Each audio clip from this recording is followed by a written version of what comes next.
Hello, good afternoon. Today our guest is Professor Caleb Fuller. Hello, Caleb. How are you doing? I'm doing well, Lipton. Thank you for having me. Well, it's actually my pleasure to be hosting an intelligent guest like yourself.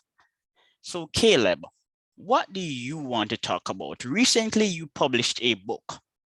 Tell us a little about that book. Sure. So I recently published a book titled No Free Lunch, Six Economic Lies You've Been Taught and Probably Believe. And that book actually came out of a video series project that I did at Grove City College, which is where I'm a professor of economics. Grove City College had approached me about doing a series on economic fallacies. And so when I put that series together, I sent the script for that series over to an economist friend of mine, and he responded and said, "It seems to me like you've already got a small book on your hands." And so I did a little bit of editing, and I reached out to a publisher who liked the book that was Filing Publishing. And so that was sort of the genesis of the book. I like to say that I wrote the book on accident, which is probably not something that most people can say about a book project. Um, but sort of more substantively, the six fallacies that I examine in this book are all united in their failure to grapple with the nature of opportunity cost reasoning, or the sort of reasoning that we introduce students to in Economics 101. And so I suppose there's not anything, overly scientific that unites the six topics that I chose, other than that, again, they're united in their failure to grapple with opportunity cost, and that as I was reflecting on the questions that I would receive from my principles of microeconomics students at Grove City, who are very, very bright and intelligent students, these were some of the more frequently asked questions. And so I thought I would address them first in my video series, and then secondly in this book. I like to think of the book as being sort of a modern contemporary update to, I guess you could say, originally Frederick Bastiat's economic sophisms, and then much more recently, but still a long time ago, Henry Hazlitt's 1946 classic book, Economics in One Lesson, that has sold over 1 million copies. So I'd be thrilled, of course, if I sold a fraction of that. So I think that my book is in the spirit of those books, in that it's introducing people for the first time to economic reasoning. But I think one difference between my book and those books is that the examples are much more updated. The language will seem a little bit less archaic, perhaps a little bit less intimidating for someone who might be intimidated by economics otherwise. All right, Caleb. Henry Hazlitt, as Henry wrote a book on Stoicism with his wife. And long before it became popular to argue that the world is getting better, Henry also wrote another book sometime around 1970 or later, The Conquest of Poverty. Are you familiar with that book? I am familiar with it just a little bit, but I actually have not read it. I confess that I haven't read it, so I couldn't tell you in detail. But I mean, it's certainly true that economists and autodidactic economic thinkers, which is how I would categorize Henry Hazlitt, have certainly always been on the kind of cutting edge of optimism over and against pessimism. I mean, we see that in the contemporary context with thinkers like Matt Ridley, who's a biologist, but also pushes for this idea that as long as the institutions which undergird the division of labor are there, then we have no reason to expect that material prosperity won't get better. If you look at some of Brian Kaplan's research on where he surveys economists and he surveys members of the general public, one of the big areas of divergence that he finds between intelligent laymen and economists is in their views of the future. And it turns out that laymen are systematically more pessimistic than our economists. So I mean, certainly that theme that you pick up on is something that has been, I think, a thread that has run through the history of economic thought. Yes, Henry Hazlitt was always quite prophetic. People think that Steven Pinker is responsible for arguing that the world is getting better, but Henry Hazlitt wrote this book in 1973. That's 49 years ago. Yeah, I mean, I would just add to that I mean, if you read The Wealth of Nations, you can see that same sort of argument actually in there, at least implicitly. Smith has a very famous passage, again, his 1776 Wealth of Nations, so long before Henry Hazlitt was born, where he basically says, as long as there is a tolerable administration of justice, as long as taxes are low, and I think he says something about the absence of war, then yeah, material prosperity will come about. And of course, he has reasons for why he believes this. He elucidates mechanisms for this, but that's why I say that the theme or the thread actually goes back for centuries in the history of economics. All right, Caleb, what is the purpose of an economy?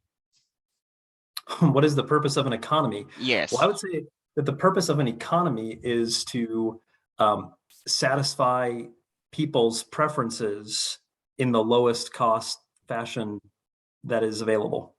Now, I know that sounds a little bit abstract or arcane, but an economy is not something that exists outside of the individual people who make it up. So when people refer to the economy, they're talking about individual people pursuing their goals and their plans and their purposes.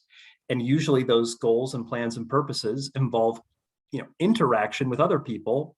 And that interaction that comes out of the phenomena that comes out of those interactions is what we characterize as the economy.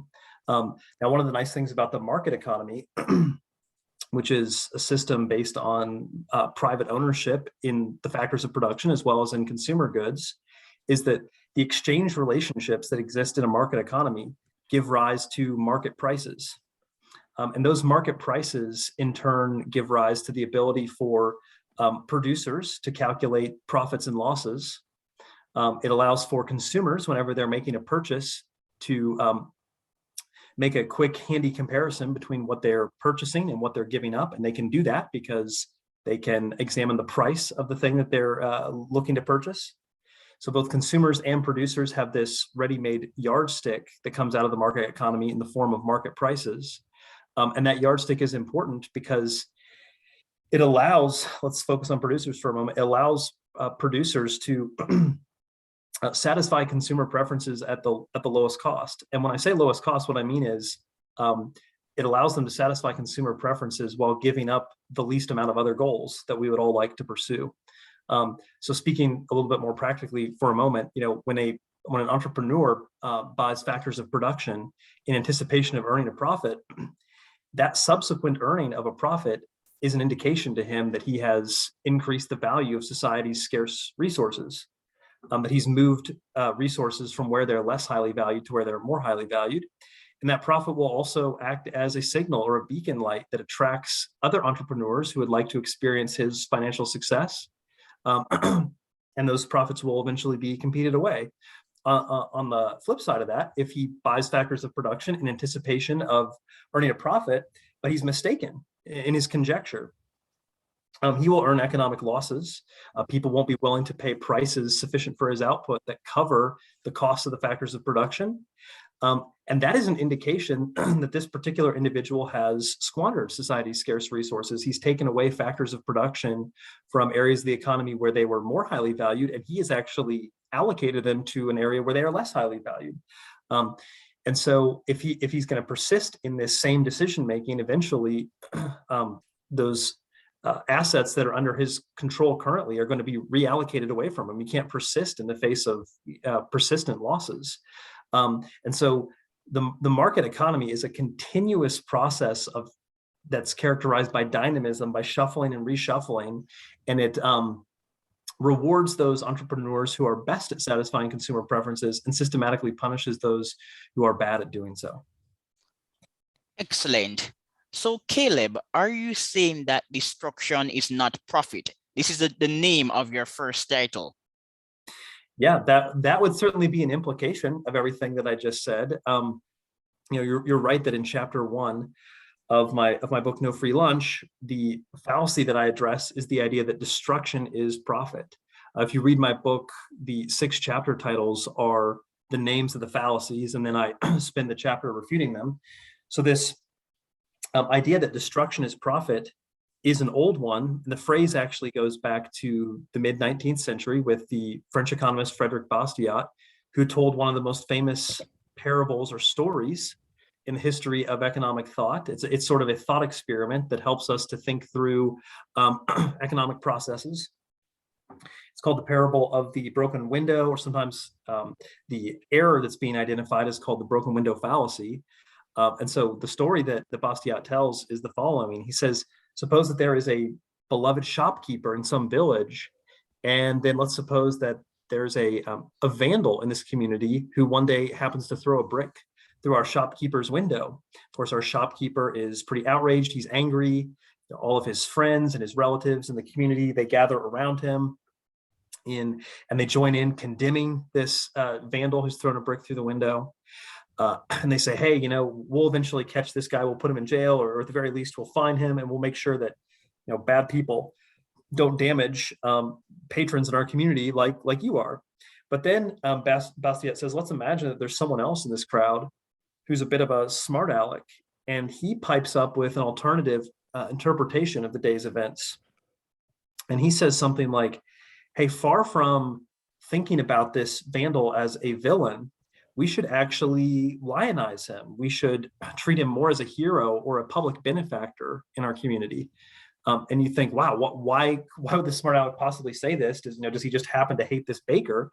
And the answer is no. He has a seemingly clever pseudo-economic argument for his position here. He says, let's think through the chain of events that would follow our vandal throwing a brick through the window.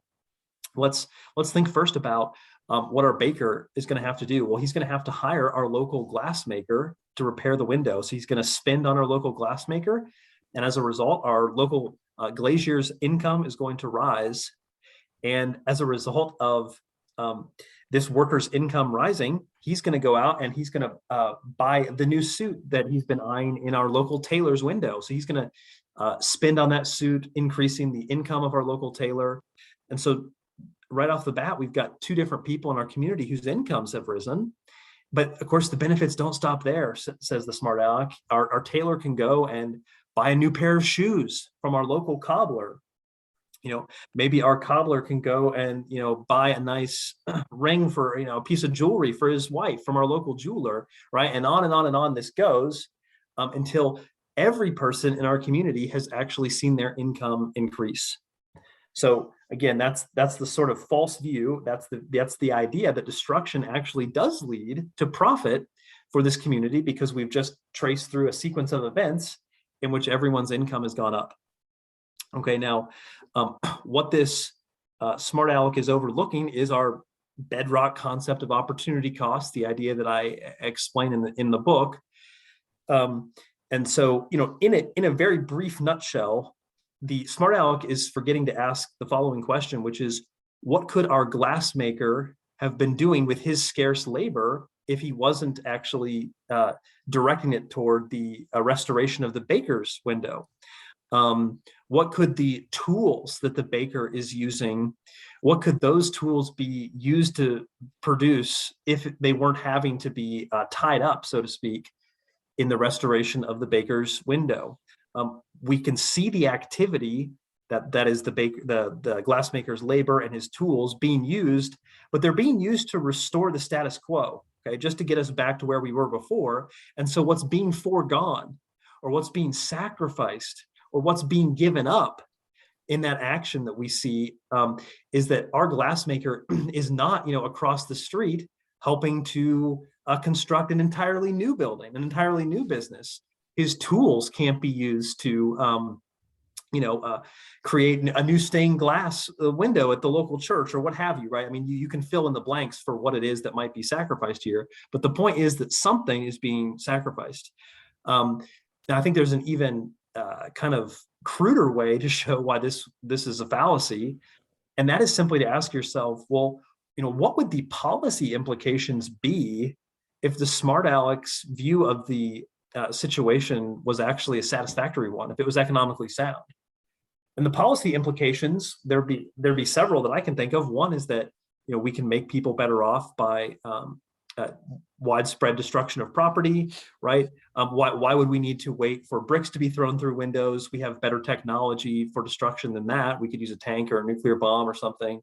So that would be one implication. Another implication would be that we wouldn't want to discourage property crimes, right? Property crimes would actually give rise to an increase in income in our community. So perhaps far from wanting to discourage these, maybe we'd even want to subsidize vandalism, right? So I think those sorts of conclusions alert people to the fact that, yeah, this smart aleck is clearly missing something. Of course, the thing he's missing is opportunity cost. Again, another excellent response. It was quite long, and that is not a problem. People prefer it when the interviewee speaks. Yes, not the interviewer. Caleb, should an economy promote value creation or job creation?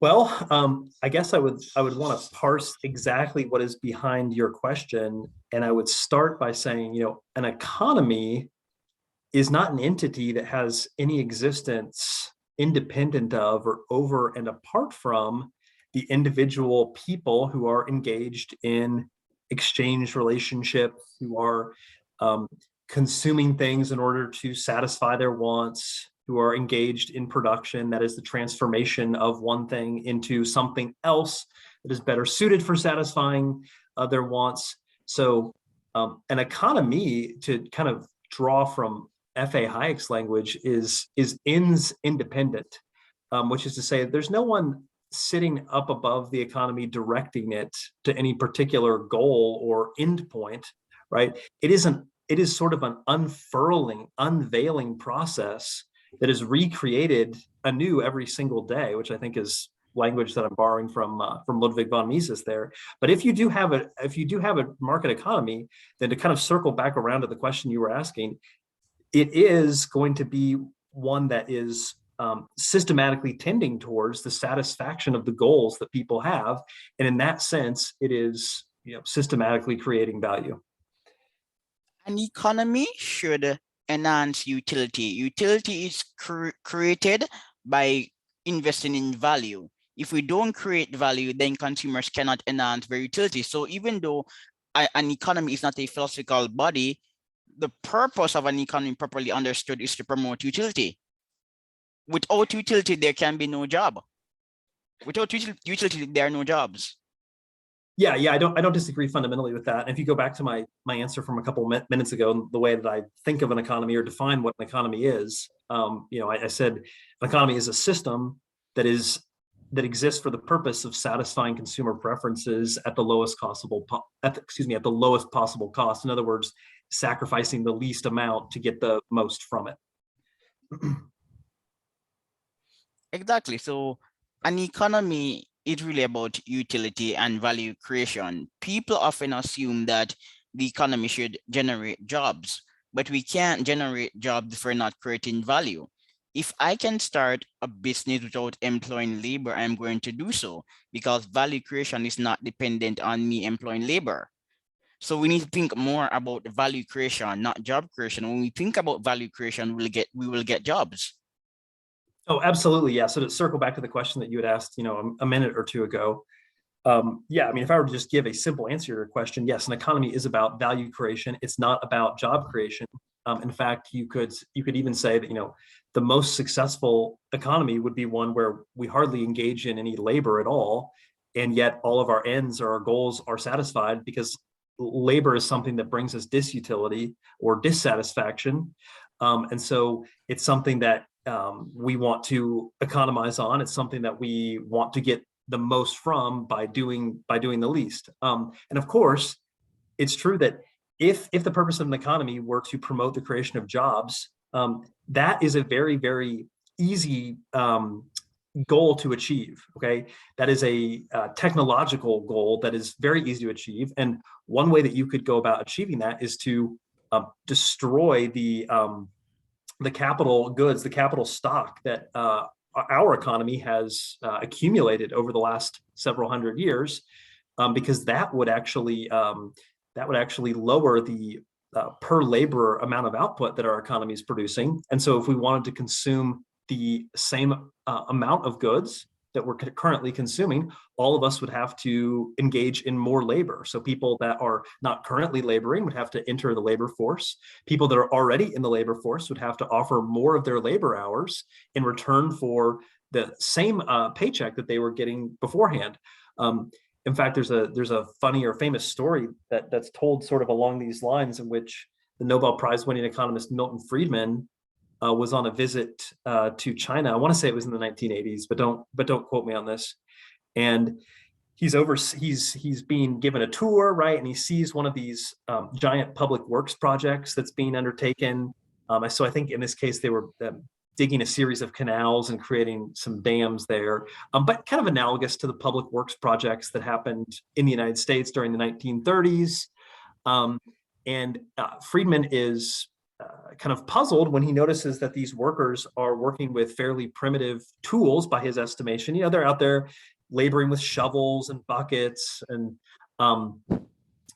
basically handheld implements. And he asked the construction foreman something like, hey, why don't they have the latest technology that has come out of the West? Like, for example, just something like what we'd still consider relatively simple, like a backhoe tractor, that can do the work of 10 men in an hour, right? That would take just one person operating a backhoe.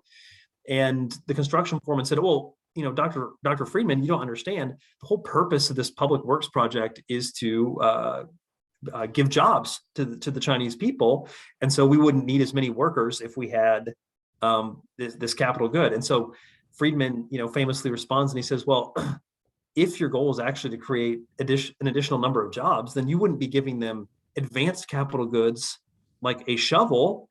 You would be giving all of your workers, teaspoons." Right. And imagine if you had to dig these big canals and, these big earthworks with teaspoons, you would have to employ every single person in the Chinese nation. Right. But again, if you think back to our opportunity cost concept, okay, yes, you could employ every last Chinese citizen in that context. But what are you sacrificing? What are you foregoing? Well, now you're not producing anything else, right? So you're not producing food or shoes or clothing. Perhaps the example isn't particularly as compelling as it would be in the American context because it was a communist economy, right? But the point still stands nonetheless. Caleb, why should we save? Why is saving important? Some modern economists, not all, but many of them tend to downplay the importance of savings. Yeah. Well, that's a good question. Saving is important because saving just means restriction of current consumption. Okay. I'm not consuming as much as I possibly can. And when I don't consume as much as I possibly can, then I'm engaged in an act of saving. Now, the fundamental reason why saving is important is because you do not have an increase in the quantity and quality of capital goods unless you first have prior acts of saving. Okay. Now, when I use the terminology capital good here, what I'm referring to are economic goods that are created by human beings, but which are created for the purpose of ultimately producing some other good, whether that other good be another capital good or whether that other good is a final consumer good, which is a good that someone values because it can directly satisfy some goal or end they have. Okay, so in a nutshell, saving is necessary in order to accumulate capital. Now, why exactly is that the case? Well, there are different stories that economists tell, but I think the simplest way to kind of get this across is to simply point out that when people are engaged in the production of a new capital good. So if you want to think about, someone opening up a new mine where they're going to extract iron ore from the ground, or if you want to think about something that's a little bit lower in what economists call the structure of production, it could be something as simple as creating a new factory filled with really sophisticated machinery. If you want to think about those, robot arms that are used to assemble automobiles in the current context. While those things are being created, laborers are receiving wages in the process of doing that. And sometimes it can take, months, if not years, to create a capital good. And so in order to sustain that productive effort, there have to be savings that are providing the sustenance for the people that are engaged in that productive enterprise. Okay, so again, you can just keep your eyes focused on the wages that those workers are earning. Where are those wages coming from, given that the final good that's being produced here hasn't yet been produced and then sold on the market? And the answer is that those are coming from somebody's savings, right? It doesn't have to be the entrepreneur who's necessarily overseeing this particular project, right? He or she is not the one that necessarily had to undertake the sacrifice of savings, but somebody or some people in the economy had to forego the maximum amount of consumption that they could have engaged in order to set aside resources. Those resources then get channeled into the production of more capital goods. Now, the reason why capital goods are so important is because they are ultimately what gives us the cornucopia of consumer goods that we're able to enjoy. If you want to connect this back to one of the first things we talked about, which is the incredible standard of living that so many people in the contemporary world experience relative to their ancestry. So if you want to think about most of the consumer goods that you use on a daily basis or that you consume on a daily basis, and begin thinking about the number of capital goods that were necessary to produce that consumer good, I mean, it actually gets quite staggering quite quickly. So long story short, right, if we're going to try to recap what I just said, without savings, you don't get those capital goods. Without capital goods, you don't get that large output of consumer goods that, most of contemporary people, at least in the developed world, take for granted. In a nutshell, banks promote financial inclusion because when people deposit assets in banks, banks are able to draw on their savings. That's a simple story. When we save, our funds can be allocated to finance new businesses and infrastructure. That's why banks promote savings, in simple terms. Yeah, I mean, I think I didn't really touch so much on the role of banks, but I mean, you're absolutely correct to bring those up because banks serve a role as what we might call an intermediary. They're a middleman. They are the ones who specialize in bringing together people who are willing to sacrifice current consumption and people on the other side of the exchange who are looking to acquire present money. Banks are the ones who bring those two parties together for a mutually beneficial situation where they can enjoy gains from trade. This is a flaw inherent in some economies. Not all of them, but some of them. And I would say on the right, it could even be the vast majority. If your arguments are convincing, one must communicate them well. And that's why I gave the example of the bank. So it's easy to talk about savings and the role of savings in fostering economic growth, but we're all familiar with the concept of banking.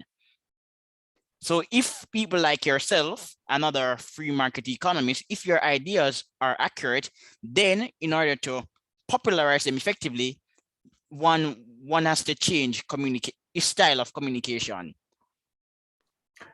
Yes, possibly. I mean, certainly there's been something lost in translation. And I think you are right to identify the role of the financial system. I mean, Keynes' probably most significant error that he makes in his, book, the General Theory, is that he neglects the role that interest rates play in coordinating saving and investment decisions over time. So yeah, I mean, there's more that could be said about that. Yeah, yes, certainly. And I have a quick point in the arena of interest rates. Why do we have interest rates? The answer is quite simple. There is a cost attached to providing a loan. If I provide a loan to John Brown, it clearly means that I am not investing. I am not buying goods and services to enhance my utility. So there is a cost to provide the loan. So the interest rate has to cover that cost. Yeah, I mean, I certainly think that is one of the better reasons if we're interested in communicating to ordinary people. Sure, I'll accept that. Yeah, so you can continue. No, that's really all that I had about all I had to say on the role of savings. In my book, I don't touch a whole lot on that because the purpose of this text is really to hopefully elucidate microeconomic reasoning. And while I do think that microeconomic reasoning is critical to understanding the broken window fallacy, the role of savings, investment, and these sorts of questions are, and interest rates and the banking system, those are more, macroeconomic type of questions. which are not to dismiss them in any way. They're clearly important, but it certainly wasn't the focus of my book. Yes, but they're clearly important. And again, as I say, I'm really serious about communicating. If we cannot propagate the message effectively if we're not excellent at communicating. But moving on, we're going to continue to talk about your book. Chapter 2, lunch is free. This is quite laughable. Even if lunch is free, someone is paying for it. Do you know? Yes, the taxpayer. So lunch can never be free. That's right. Yeah. So in this second chapter, which is also the name of the book, I pick up on this commonly used phrase or expression of economists that lunch is free. And I think that because it's so commonly used to economists, it's not at all jarring, but the insights are still jarring and important to lay people. And so I actually spent some time thinking about what sort of questions I wanted to use to address this idea that all resources have an alternative use. And I thought I was being kind of unique or clever when I decided to talk about rent control in chapter 2 as an illustration of why lunch is not free. But I actually came across a quote from Thomas Sowell in which he said that price controls and specifically price ceilings are a perfect example of free lunch thinking in practice, because people attempt to hold prices down below their market clearing rates in an attempt to get something for nothing, in other words. But what actually happens is that that scarce item, which in the case of rent control is housing, simply gets allocated on the basis of something other than price. It gets allocated on the basis of, say, your willingness to wait in line, or your willingness to engage in bribery, your willingness to pay like a tie-in fee where you have to pay for your key to get into the apartment, or pay for furnishing an apartment that was previously provided with furnishing attached. And so those are some of the ways that we see the fact that the scarce item has to still be allocated, kind of rearing its head. On the supply side of things, when you impose something like rent control that holds prices down below the level that they would reach on an unhampered market, you also see adjustments by sellers. So one adjustment is that you see the quality of the housing stock begin to deteriorate. Another perhaps more subtle adjustment is that sellers are capable of now, at a lower cost, discriminating against potential claimants to the apartment, and doing so on the basis of something other than their willingness to pay for the apartment unit. So I think the best way to understand how that comes about is just to compare and contrast what happens on a free market versus what happens when rent control is imposed. On a free market, if there's a racist or a bigoted landlord and someone from the people group or ethnic affiliation that he does not like approaches him and wants to rent an apartment from him, he is free to turn that person away purely on the basis of that person's skin color. It's a voluntary exchange after all. But when he does so, he does risk a fairly high opportunity cost, potentially, because the apartment may now remain vacant. So he's turning away that person's stream of income that would accrue to him for the entire time that the apartment is occupied. But that logic actually shifts when we impose rent control, because rent control creates a shortage, meaning that there are more people who would like to rent this particular apartment or apartment units than there are apartment units available on the market. And so if someone, again, from the disfavored group approaches our bigoted landlord, he can turn this person away, and he does so at a much lower cost in this case, because he knows that there's a long line of other people who would like to get into his apartment. And so he doesn't risk so much in terms of the apartment potentially lying open, laying vacant, when he turns this person away, because there's 100 other people that want the apartment, and surely one of them has got to be from the group that he prefers. So just knowing a little bit of price theoretic logic can help explain why it is that we expect discrimination to be more prevalent under price-controlled situations.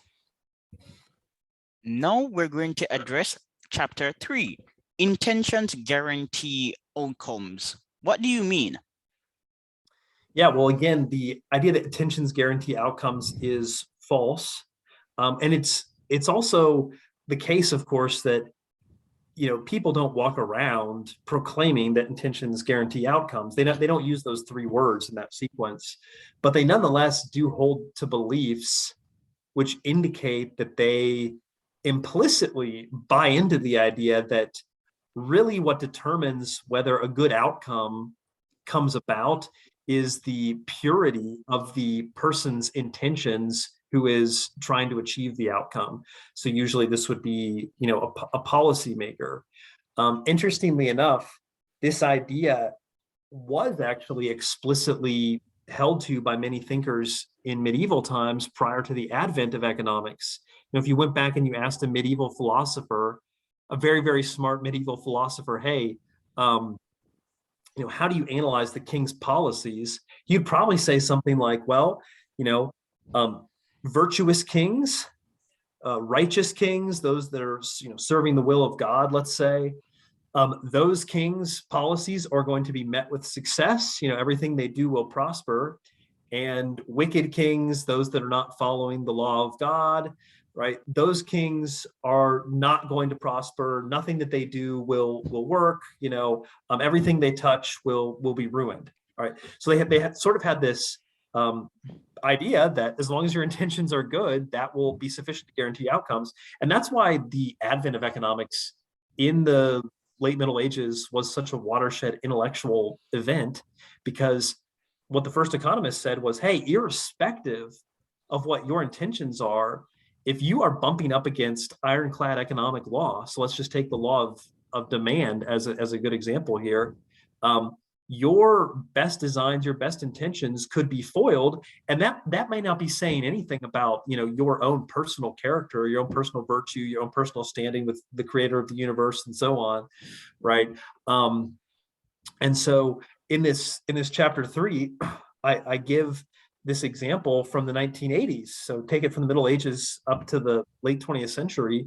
There was a really famous crash from airlines. It was United Airlines 232, and this airplane somersaulted down the runway in a big ball of flame, and it got a lot of media attention because it was just such graphic imagery. And it turns out that miraculously about half the people on board survived, but among those people that perished were 2 infants, and they died because they were sitting on their mother's laps and they came loose. And in the turbulence, they tragically suffered severe head trauma and died. And so there were a couple of well-meaning politicians who sought to advance legislation which would have required that anyone bringing a child under the age of 2, I believe it was, onto an aircraft had to have that child strapped into kind of the equivalent of a car seat, but one that was made specifically for airplane seats. And of course, we could say, hey, the intentions of this law are great. The intentions are clearly to preserve the life of young children. But unfortunately, this law would have bumped up against the law of demand. The law of demand just says, hey, at a higher price, consumers are going to buy the same amount or less than they're currently buying, other things held equal. And the reason why that law of demand is relevant here is because the law would have required that anyone traveling with these infants purchase another seat on the airplane. It would have increased the total cost of flying. So if you increase the total cost of flying, that doesn't say that all of the people that would bring infants on the plane would necessarily change their plans, but some of them would. We would call those people marginal buyers, the ones who decide that the price is now excluding them from taking an airplane trip. And there's also the relevance here of substitutes. Okay, so when I stop buying one thing, that means I'm spending my money necessarily on something else.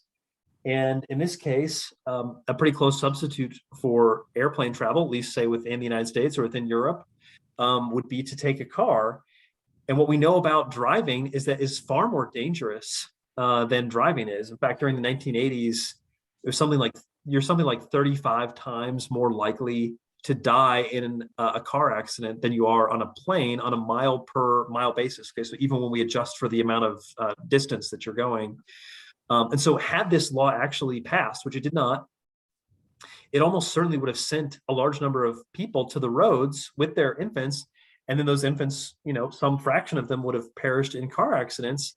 And our best estimate is that on net, it would have actually caused more children to die as opposed to fewer. And we have good empirical evidence for this effect also after 9/11. So there are some economists, I believe, at Cornell that have done a little bit of empirical work looking at the shifts that people made in the wake of the 9/11 attacks. 9/11 attacks, they raised the costs of flying. They did that through a couple mechanisms. I mean, one, they changed people's perceptions of the risk of flying, but perhaps more to the point, the TSA apparatus that was introduced caused long lines at the airports, and so it raised the total opportunity cost of flying, which drove more people, drove more people to the roads. And these economists estimate that in the calendar year following 9/11, something like 1,300 additional people died on U.S. interstates. Again, not 1,300 people in total, but rather 1,300 people in addition to the baseline that we tend to expect. All right, then. So, Caleb, going forward, please be a bit concise. I'm planning to have shorter shows these days. Sure. All right, then. Chapter 4, Exchange is Exploitation. If I sell a burger and the cost is $1,000, but you really enjoyed that burger, is that exploitation? It's only exploitation if you forced me to buy the burger by threatening violence against me, is what I would say. But I'm guessing that's not what you imagined when you asked the question. So if I elected to use my own money to buy that burger, and there was no threat of violence, no violence being used to force me to make that exchange, then I only made that exchange because I anticipated gaining from it. You only entered the exchange because you anticipated gaining from it. So we both entered this exchange with mutual anticipation of gain. And therefore, I think that certainly on a definition of exploitation that I use in this chapter, which is that one party is harming the other party in exchange, then the answer is no. No exploitation took place. All right, great response. Chapter 5, Trade is War. Is it? Short answer, no. Trade is not war. Trade results in mutual enrichment because it allows people that live in different countries to specialize in the production of those things at which they are the lowest opportunity cost producers. The upshot of that is that we no longer have to produce everything that we would like to consume, and we can trade for certain things that we would like to consume. A classic example might be that here in the United States, we're really good at producing computer programs, but we're not the lowest opportunity cost producer of t-shirts. And so we might buy a lot of our t-shirts from people in Haiti or in China. And the net result is that everyone is better off. People in the United States, people in Haiti, people in China. Not only is trade not war, but the existence of international trade actually raises the opportunity cost of war, because war between two nations is going to sever the lion's share of the trade that is occurring between those people. And so people, assuming they can put some pressure, they can exert some pressure on the governing body in their country, are going to, other things held equal, not prefer to engage in that warfare.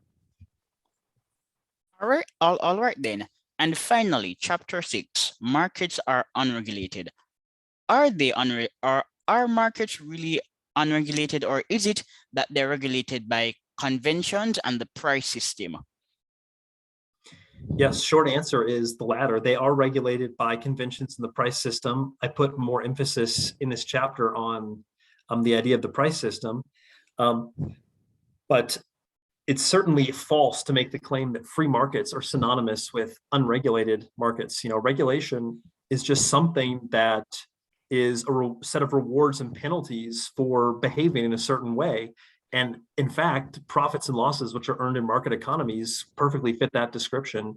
So, when an entrepreneur buys up factors of production in an attempt to produce a final consumer good, but he does not very well forecast what the demand for that consumer good would be, then he will earn economic losses. In other words, he'll be penalized, or you could say, he is being regulated to change his behavior.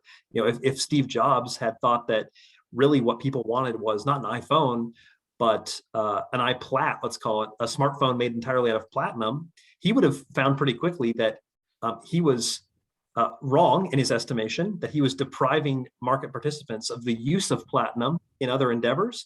And if he had persisted in attempting to offer the iPlat to the market, he would have earned losses over and over and over again, and eventually be driven from the marketplace. So that's just one example of how it is that unregulated markets, in the sort of colloquial sense, are actually highly regulated, or they exhibit irregularities. All right then. So Caleb, our conversation has been quite illuminating. I think that you are an excellent communicator, but as I said earlier, there is a demand for shorter shows, and as an intellectual entrepreneur, I have to respond to the market. Sure. People must practice what they preach, Caleb. That's right. Yes. So if free market intellectuals are going to say that the market is important, then in their own professional life, they must respond to market demands. If they don't, then clearly they don't support the free market or believe in its precepts. All right, Caleb. Bye. Bye.